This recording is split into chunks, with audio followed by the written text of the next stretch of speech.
Tatlo ang arestado matapos tangayin ang isang closed van sa Imus, Cavite. Ang mga naarestong suspect, hindi raw carnapping ang pakay. Balitang hatid ni Bam Alegre. Nakuna sa CCTV habang paalis ng garahe ang closed van na ito sa Imus, Cavite pasado alas 3 ng madaling araw noong linggo. Tinatangay na pala ang sasakyan mula sa isang trucking company. Base sa investigasyon, ang nagmaneho isang dating empleyado ng kumpanya. Kasabwat niya at nagsilbing lookout ang isa pang empleyado at isa pa nilang kaibigan. Kinaumagahan ng Lunes nang malaman ng kumpanya na nakarnap na ang truck. Sa tulong ng GPS, natunto ng closed van. Inabando na ito sa Carmona, Cavite.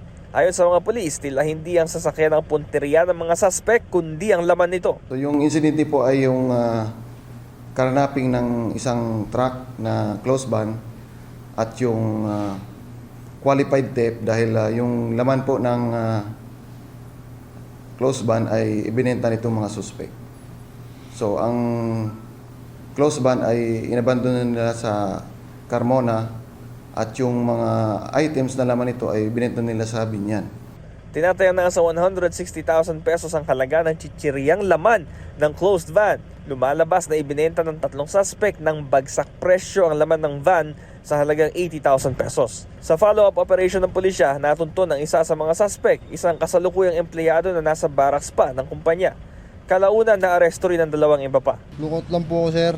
Ako po yung nag-drive kasi dapat po mangyayari, siya po yung magdadrive kaso may nakakita na sa kanyang tauhan nung tracking kaya akong pinadrive ng truck para makalabas doon sa garahe. Wala po akong alam doon sa ginawa nila.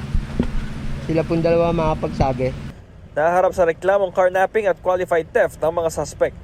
Bam Alegre, nagbabalita para sa GMA Integrated News.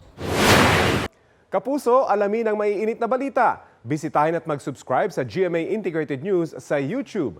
Sa mga kapuso abroad, samahan nyo kami sa GMA Pinoy TV at sa www.gmanews.tv.